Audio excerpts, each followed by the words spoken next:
You know, there's a lot of stuff in the news, a lot of people talking at the moment about pornography and the effects that it has on people.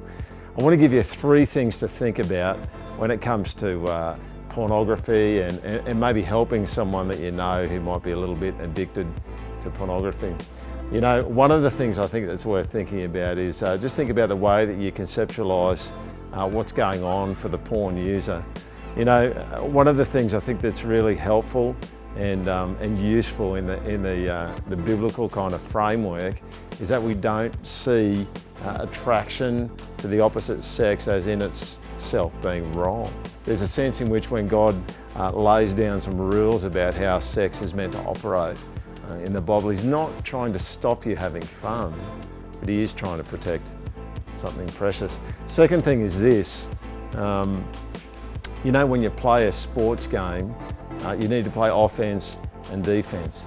And one of the things about helping someone who's struggling with an addiction to pornography is that you need to teach them and help them to play defense. Now, people are quite right when they say, yeah, okay, well, you can put a blocker in there, you can put a password on something, you can do a firewall, but people can work out their way around it. And I'd say to them, yeah, that's absolutely true. You never win a game by defense, but you'll never win a game without defense. The third one is this, offense. You see, every sport that you play in, you need both defense and offense. What's the offense? Well, offense is this, every human being loves things. Every human being loves pleasure. And you know, an addict is someone who loves pleasure so much that they've actually become a slave to it. And the porn addict is someone who has loved the pleasure that they get out of porn so much that they've become a slave to it. You know, there was an old Scottish preacher called Thomas Chalmers who referred to the expulsive power of a new affection. You know what he meant? This is what he meant. He meant that the way that you get rid of a dodgy pleasure is by getting a greater desire for a better pleasure than that one, you know.